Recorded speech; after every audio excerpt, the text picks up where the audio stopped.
Bonsoir, j'espère que vous allez tous bien. J'espère que vous êtes tous autour d'un thé. Nous avons aujourd'hui l'immense honneur de recevoir l'imam Abdullah Sar. Euh, l'imam, salam alaikum. Alaykoum salam wa rahmatullahi wa barakatuh. Imam, pour commencer, quel est l'intitulé de votre métier aujourd'hui? Imam. Et peut-être secrétaire général d'une association qui s'appelle Main de la Fraternité. Alhamdulillah. Quel genre d'études permet d'accéder à l'imama? Alhamdulillah, wa salatu wa salam ala rasulillah. Donc, je m'appelle Abdallah Issar. Je suis né en 1969. J'ai étudié le Coran un peu quand j'étais enfant. Et j'ai fait le circuit scolaire ordinaire. Et j'ai fait des études de littérature. Donc, j'ai une maîtrise en philosophie, en langue française. Et comme je le dis souvent, je suis imam par accident. Donc, du philosophe à l'imam. Et mes professeurs à l'université me posaient une question. Est-ce que c'est le philosophe imam ou c'est l'imam philosophe? Alors, pour ce qui est de l'imama, islamiquement, le prophète sallallahu alayhi wa sallam a cadré que pour l'imam, c'est celui qui maîtrise le Coran, c'est-à-dire qui connaît bien le Coran, qui doit être l'imam. Et à l'époque du prophète sallallahu alayhi wa sallam, maîtriser le Coran, c'est-à-dire c'était maîtriser l'islam. Donc le Coran était vraiment, toutes les sciences étaient dans le Coran. Comme on le sait, les autres sciences sont nées après. Et le prophète sallallahu alayhi wa sallam a dit, si deux individus postulent pour l'imama, celui qui doit être l'imam, c'est celui qui connaît le mieux le Coran. Eh bien, s'ils sont ex aequo sur le Coran, on va voir celui qui connaît mieux l'enseignement du prophète sallallahu alayhi wa sallam. Et s'ils sont ex aequo, on va voir le plus âgé. Donc, pour être imam, ça veut dire qu'il faut avoir une maîtrise de l'islam. Maîtrise de l'islam ne veut pas dire être savant dans tous les domaines du savoir, mais c'est avoir assez de science pour pouvoir gérer les choses courantes. Parce que réellement, l'imam, c'est pas seulement de diriger la prière. Nous tous, on sait que traditionnellement, on considère que l'imam est quelqu'un qui dirige la prière. C'est pourquoi dans la plupart de nos mosquées également, l'imam, il dirige la prière, point barre. Donc, il n'a pas une autre mission. Alors que islamiquement, on sait que le premier imam, c'était le prophète sallallahu alayhi wa sallam, c'était le prophète imam, le père de famille imam, donc c'était lui, tout ça. Mais sur le plan juridique, pour être imam, il y a des sciences islamiques, un minimum de sciences islamiques qu'il faut avoir pour être imam. Voilà, ça c'est pour résumer, quoi. Barakallah fikum. Et quelle est l'évolution de l'imama? Alors, par rapport à l'évolution, ça veut dire que, en principe, celui qu'on a élu imam, c'est celui qui connaît le mieux l'islam dans la communauté où il dirige la prière.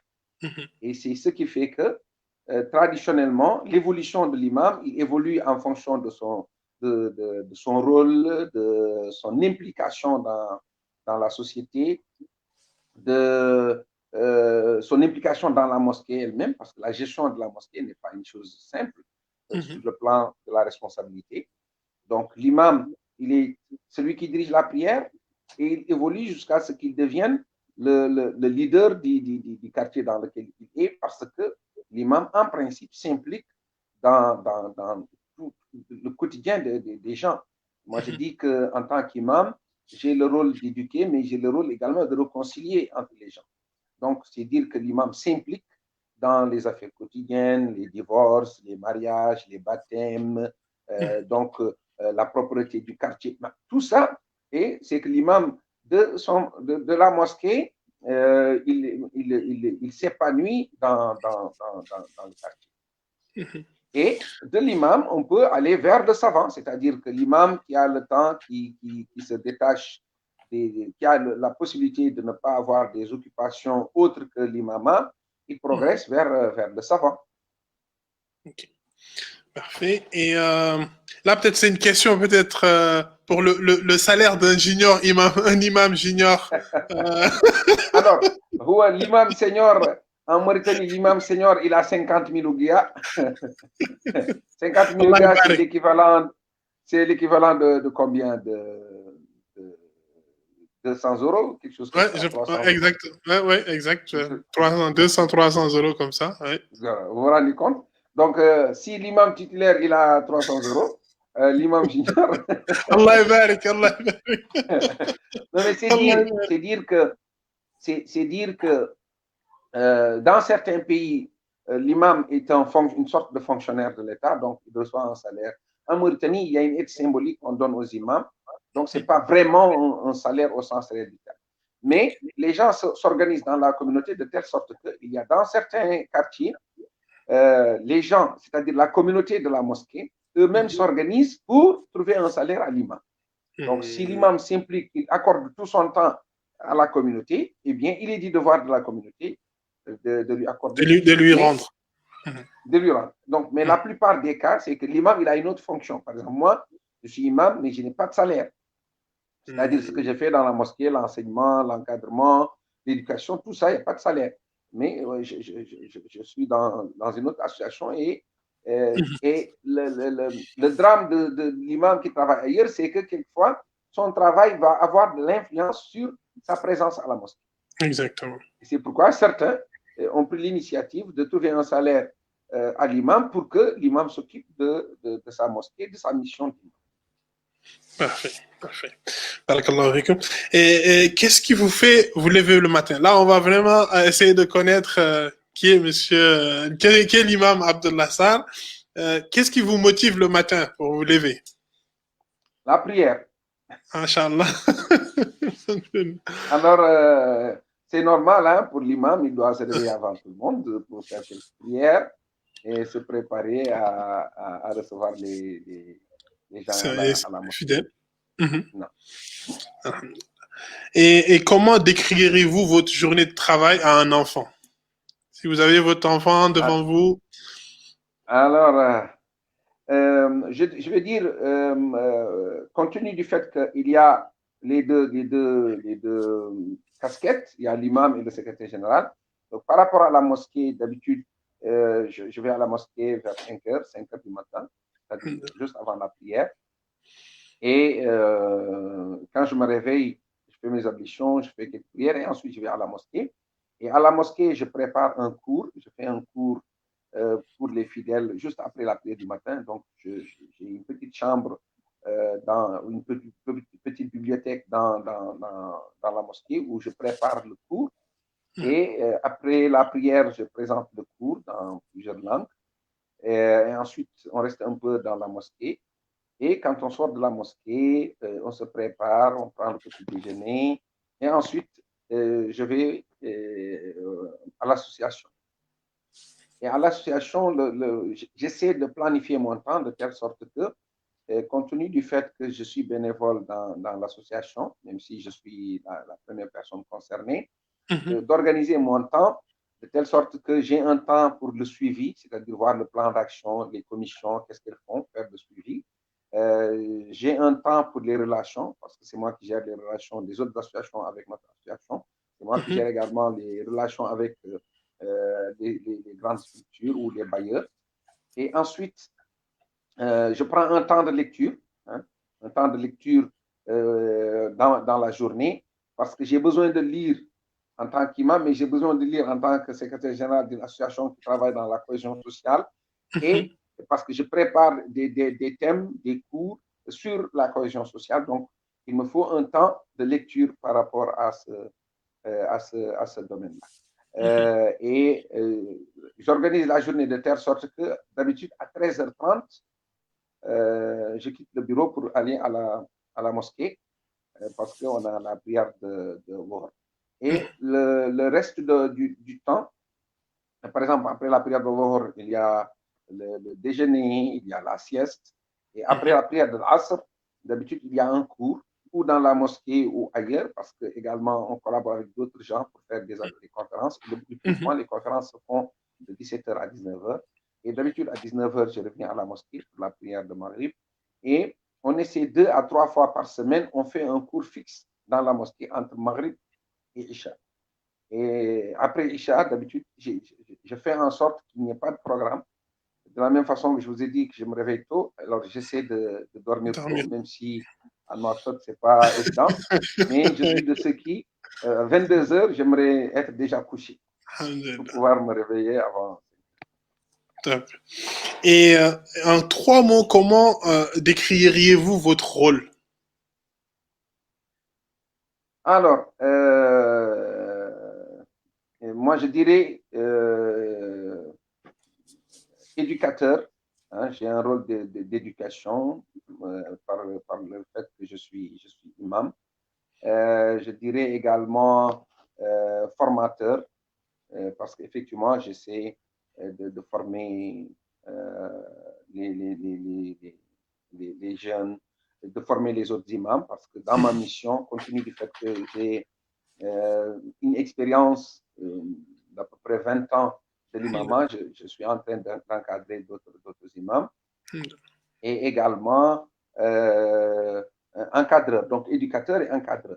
Aujourd'hui, j'essaie également d'encadrer et les jeunes et les femmes.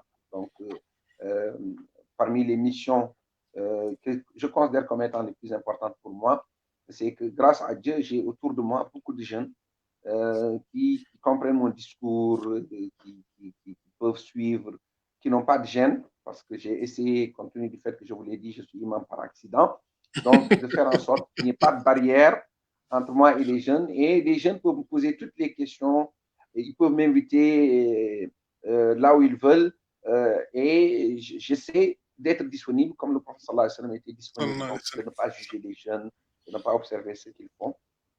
Donc, j'ai ce rôle d'encadreur, donc encadrer les gens, d'éducateur et d'encadreur et de formateur. Voilà. Et qu'est-ce que vous préférez dans votre rôle d'imam?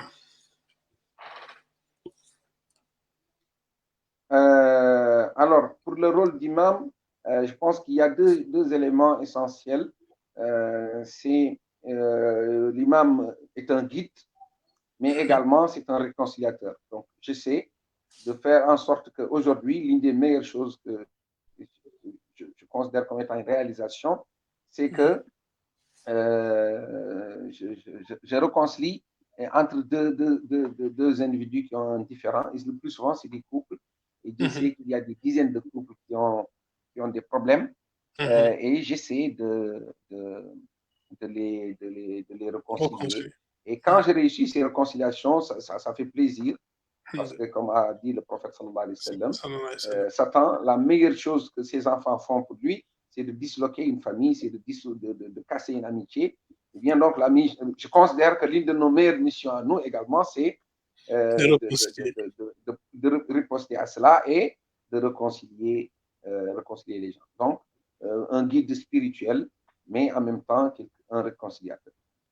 Et je pense que ce sont les deux éléments les plus essentiels dans. Et quelle est votre philosophie? En tant que philosophe de formation et puis Alors, être au service de Dieu et être au service des gens. Moi, je pense que il y a une chose que j'ai étudiée d'un grand savant qui est Ibn al-Qayyim, qui a marqué ma vie. Ibn al-Qayyim disait Hayati waqfun lillah. Donc, quand j'ai appris cela, j'ai essayé de me créer une philosophie à travers ce que Ibn al-Qayyim a dit, que sa vie est un dépôt pour Dieu. C'est-à-dire, lui n'a pas de vie privée, de personne. Non, tout ce qu'il fait, il le fait en vie.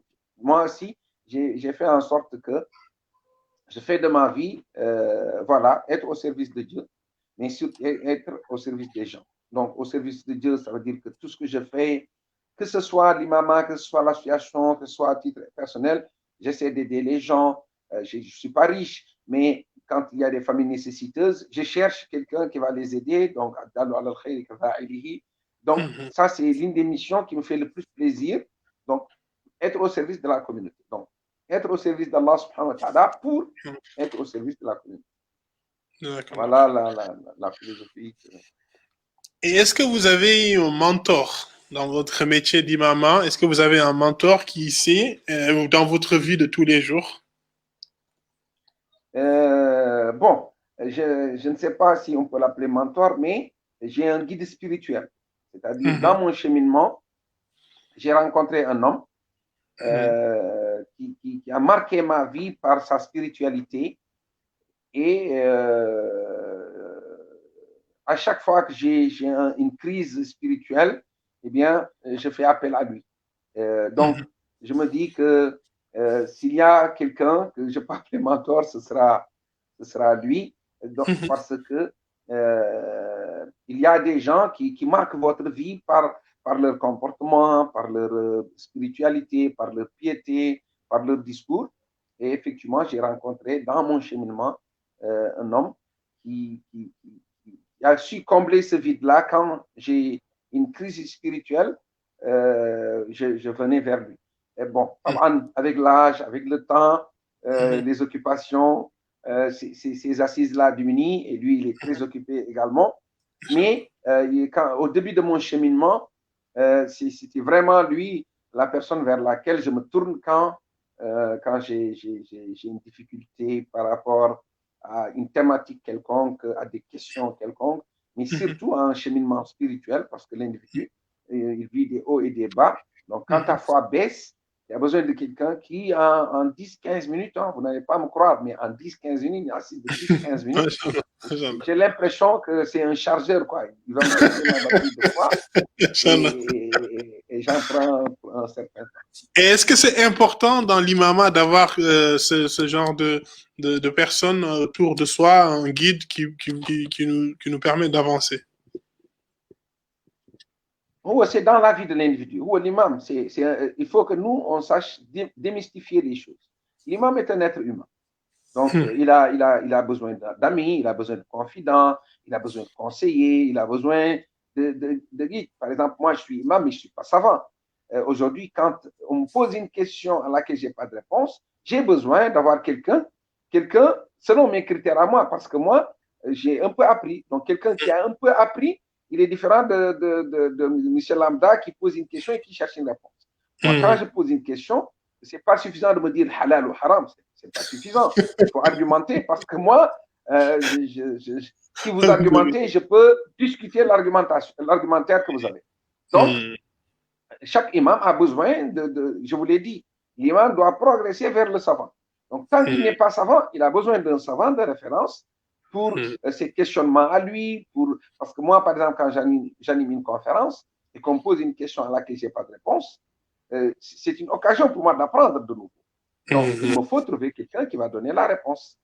Donc, effectivement, les imams ont besoin de conseillers, ont besoin de guides, ont besoin de quelqu'un qui va les aider. Qui va les aider. Parfait. Et quel est votre plus bel accomplissement en tant qu'imam? Alors, qu'est-ce que je vais vous dire? Moi, je pense que c'est d'avoir créé autour de moi des jeunes, un groupe de jeunes qui croient en ce que je fais comme mission et qui prend le relais. Je pense que l'une des meilleures choses que j'ai faites, c'est à ce niveau-là. Et à ce niveau-là, vous allez être surpris, mais j'ai pu le faire avec des garçons, j'ai pu le faire avec des filles. Les filles ne peuvent pas être imam, mais j'ai fait en sorte qu'il y ait autour de moi des femmes qui vont pouvoir véhiculer le même message que je véhicule. Et autour de moi des jeunes qui vont véhiculer le même message que je véhicule.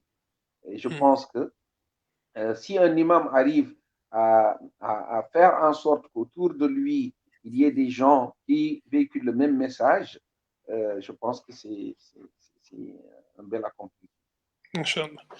Et quel conseil vous donnerez à des jeunes imams qui viennent de commencer, qui souhaiteraient être imams? Quel conseil vous leur donnerez? Est-ce que je pense que vous encadrez des jeunes comme ça? Oui. Alors, je leur dirais d'aller doucement. L'imam, ce n'est pas le savoir à lui tout seul, c'est le savoir et le savoir-faire. Mais c'est le savoir-vivre également. Parce que moi, je vais vous dire quelques anecdotes.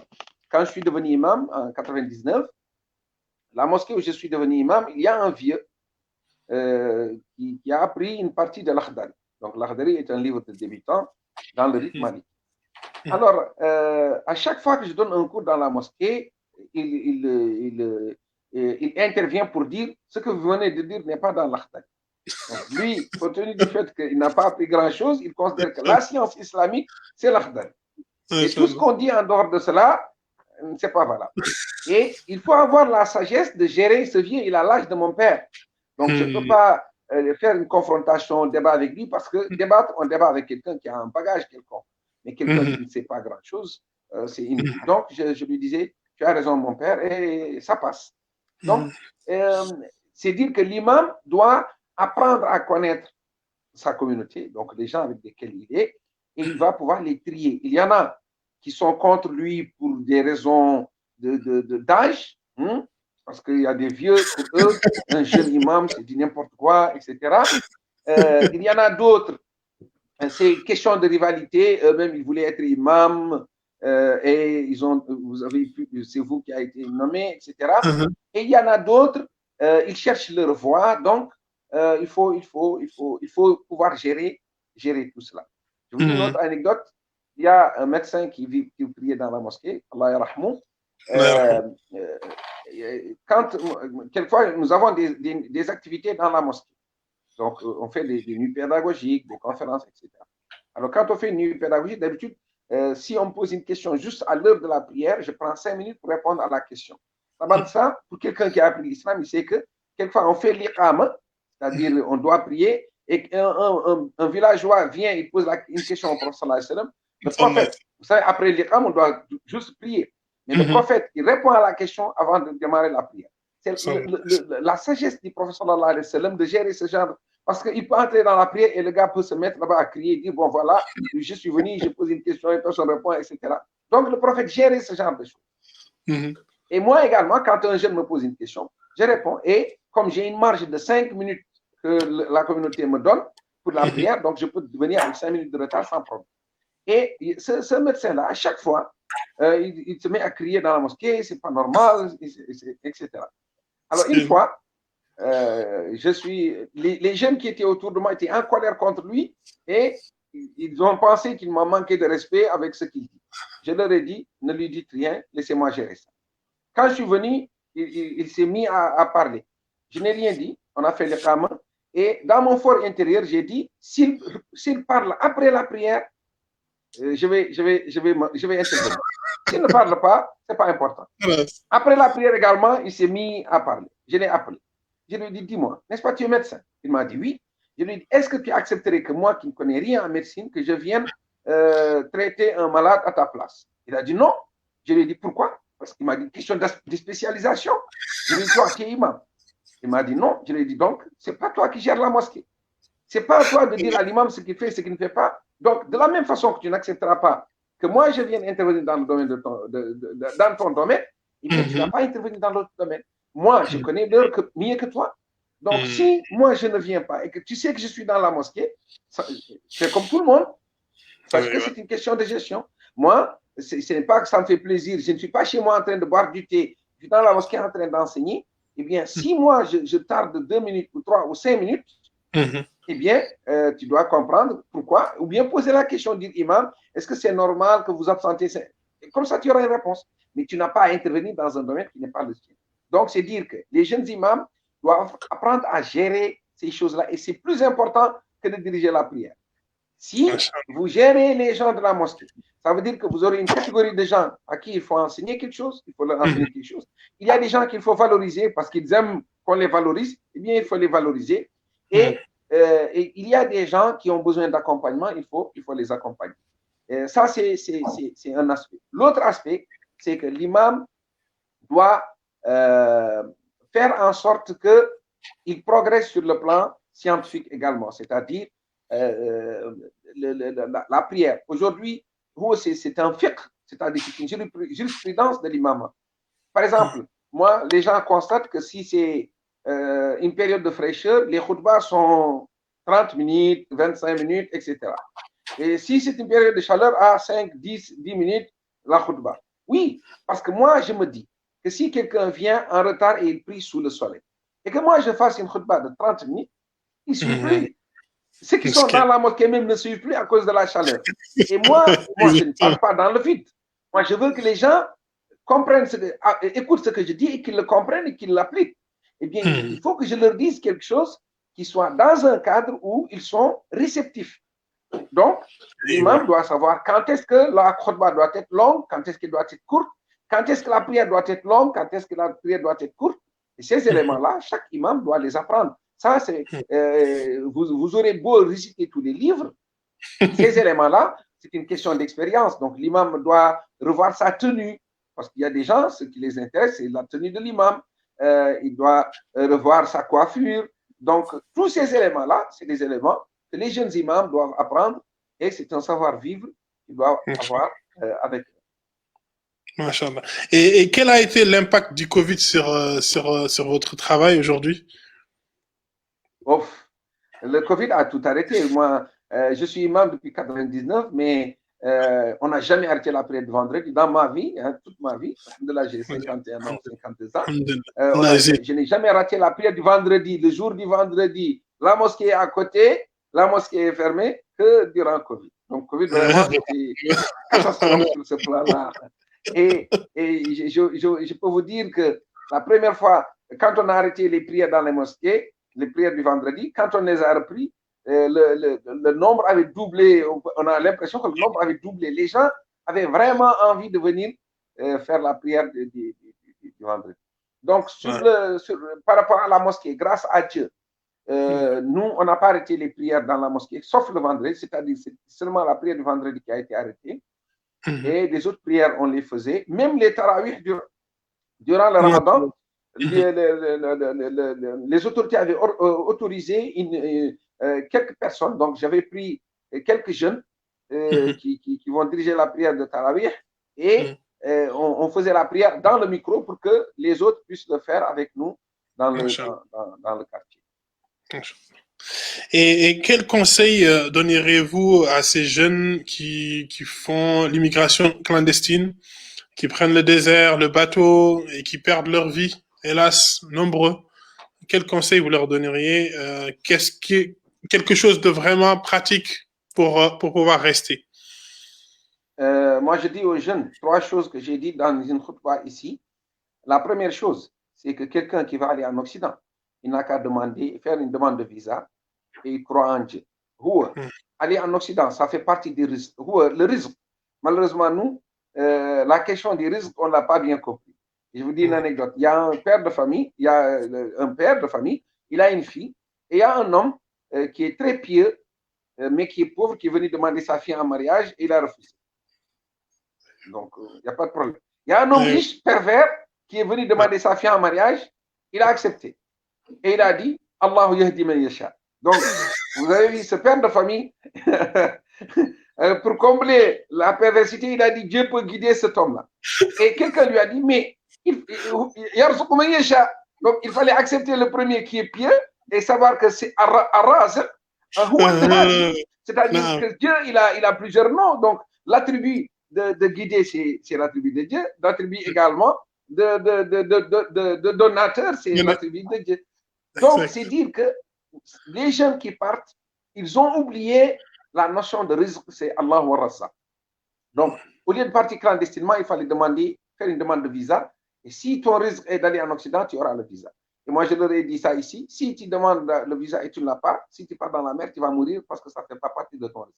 Deuxième élément, c'est que nos jeunes, malheureusement, ne s'organisent pas. Où les jeunes, ils doivent, moi, je me dis, 10 jeunes, chacun a 2 millions, au lieu de payer quelqu'un pour partir en Occident, avec ces 10 millions, ces 10 jeunes peuvent faire un projet qui va marcher parce qu'il y a beaucoup d'opportunités en Mauritanie et que les gens négligent. Donc, les jeunes doivent s'organiser et doivent réunir leurs efforts et savoir que ici, ce que tu vas avoir, tu l'auras de toute façon. Et ça revient à la notion de risque, que dans le ventre de ta mère, avant que tu ne naisses, donc, ta subsistance a été, ce que tu vas gagner, ça a été inscrit et tu l'auras, il suffit de fournir un effort. N'importe quel effort pourra te donner ce que tu vas gagner. Donc, que les jeunes s'organisent ici entre eux et qu'ils conjuguent leurs efforts avec des projets, des micro-projets. Et moi, je pense que si 10 jeunes se réunissent pour faire cela, ça marchera. Mais le problème des jeunes, c'est qu'ils ne s'organisent pas entre eux, chacun part tout seul, etc. Le dernier élément, c'est que les gens qui ont immigré, si on prend la majorité de ces gens-là, on se rend compte que finalement, c'est la case de départ, quoi. C'est-à-dire quelqu'un est parti, il a fait 20 ans, il est revenu, mais son cousin qui est resté au village, la différence vraiment, c'est pas terrible. Donc, c'est de dire, ces conditions dans lesquelles les gens vivent dans l'immigration, la clandestinité, eh bien, ça aurait été mieux de le vivre ici, paisiblement, et les gens reviennent, ils regrettent beaucoup de choses. Donc, mieux vaut essayer quelque chose ici. Et moi, je dis que la jeunesse mauritanienne, elle est paresseuse, tout simplement. Nous, avec la culture, c'est-à-dire si les gens, avec l'agriculture, si les gens voulaient vraiment, vraiment travailler, on a des champs fertiles, on a des terres fertiles, mais malheureusement, les gens veulent le facile, quoi. Et pour eux, le facile, c'est aller immigrer et c'est perdre leur... Comme vous l'avez dit, si c'est dans les conditions, demander un visa, faire le nécessaire, je pense que ça c'est correct. Mais le fait d'aller risquer sa vie, risquer sa c'est pas vie, permis islamiquement. exactement. Exactement. Rien que cette notion, déjà, islamiquement, c'est pas permis, et se mettre en danger, et se mettre en danger toute sa famille, et le mettre sa famille dans une angoisse, il y a 2 jours ou 3, il y a une femme, elle est venue, elle était tellement désemparée qu'elle est entrée dans la mosquée en la présence des hommes. Donc, elle n'a même pas fait attention que c'est la mosquée, il y a les hommes, elle est entrée. Et quand je l'ai vue, je l'ai arrêtée un peu, je suis allé vers elle, je lui ai dit oui. Elle dit, je cherche l'imam. Je dis, quand tu cherches l'imam, tu viens, tu entre les hommes comme ça. C'est comme ça qu'une femme vient dans la mosquée. Elle m'a dit, excuse-moi, mon fils est parti depuis, je crois, elle a dit 2 mois ou 3 mois. Je n'ai pas laissé de nouvelles. Donc, je suis venu pour que tu fasses une prière. Imaginez. Donc, cette mère qui est désemparée, parce que son fils est parti et pour elle, il est mort parce que ça fait 2 mois qu'elle n'a pas de nouvelles, etc. Donc, elle est venue demander qu'on prie pour que son fils revienne ou qu'elle ait de ses nouvelles, etc. Et ça, vraiment, tout celui qui pense partir, il doit penser qu'il n'est pas seul, qu'il y a beaucoup de gens autour de lui qui l'aiment et qui pensent à lui et qu'il doit faire attention à eux. Exactement. L'imam, on arrive au moment où c'est le quartier libre. Je souhaiterais que vous nous expliquiez, vous nous parliez un petit peu de l'association Mets de la Fraternité, de cette activité-là. Donc vraiment, c'est quartier libre pour vous. Vous nous expliquez cette association-là que je suis de près, Inch'Allah, qui fait du bon travail pour la jeunesse mauritanienne et pour la cohésion sociale en Mauritanie. Sachez qu'il nous reste 12 minutes avant la prière. Oh, 10 minutes alors, 10 minutes, yallah. Ok. Pour ce qui est de Main de la Fraternité, j'ai vu l'un des commentaires tout à l'heure. Effectivement, j'essaie depuis quelques années, depuis 2006, depuis 2003, de travailler dans l'international, la cohésion sociale. Et ici, je voudrais dire deux éléments. L'une des raisons majeures de mon implication dans l'engagement pour l'international, la cohésion sociale, la fraternisation, comme nous on l'appelle dans notre association, c'est que c'est les événements de 89.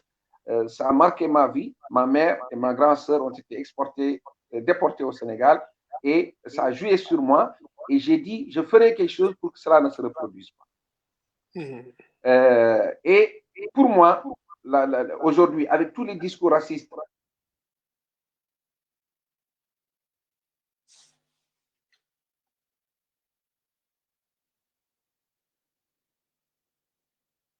Allô, imam. Je crois qu'on a un petit souci technique. Attends un instant.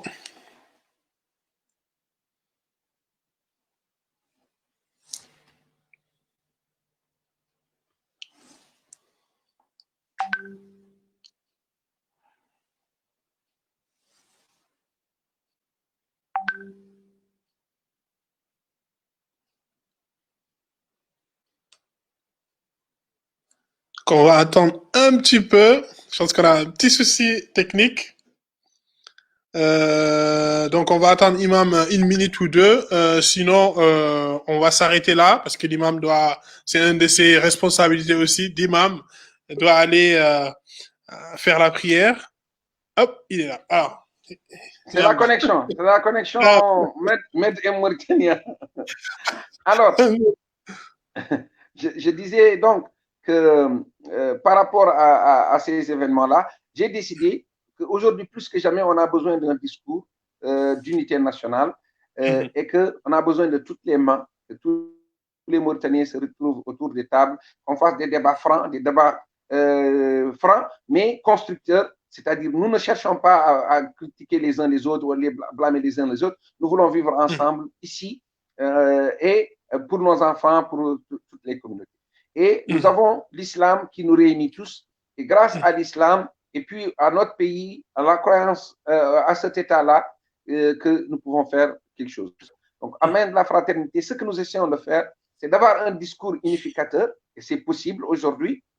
Malgré tous les discours racistes, il y a des discours qui plaisent à tout le monde. Et aujourd'hui, quand nous, on appelle, les gens nous répondent parce que les gens savent que nous ne tirons vers aucun bord.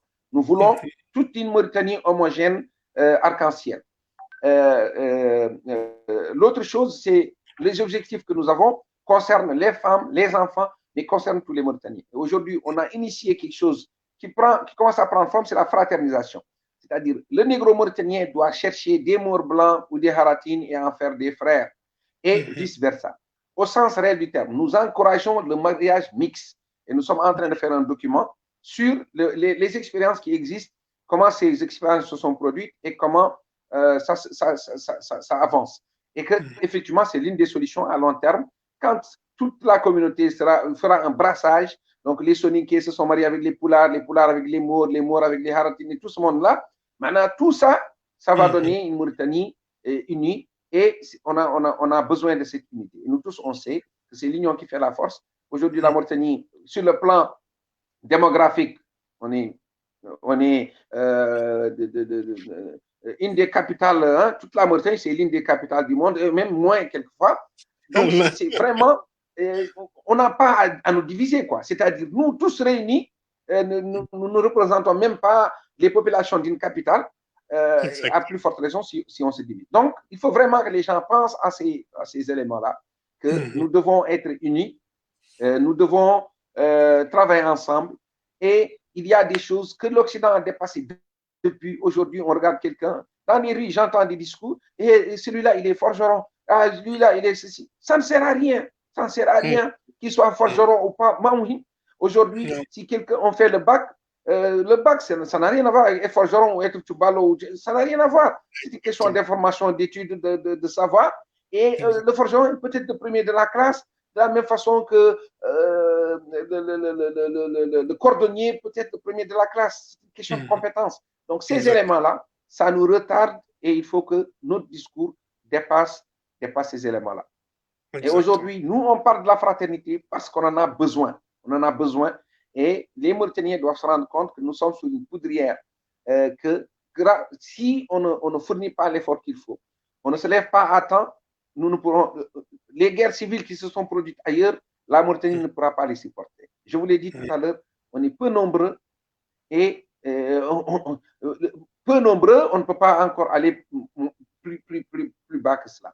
Donc, c'est important pour nous d'unir nos forces et de travailler et que tout le monde s'implique dedans. Aujourd'hui, moi, je me dis que les mains de la fraternité à elles seules ne peuvent pas unir tous les Mauritaniens. Il faut que tous les Mauritaniens prennent conscience que chacun d'entre nous doit être impliqué. L'État doit être impliqué. La société civile doit être impliquée.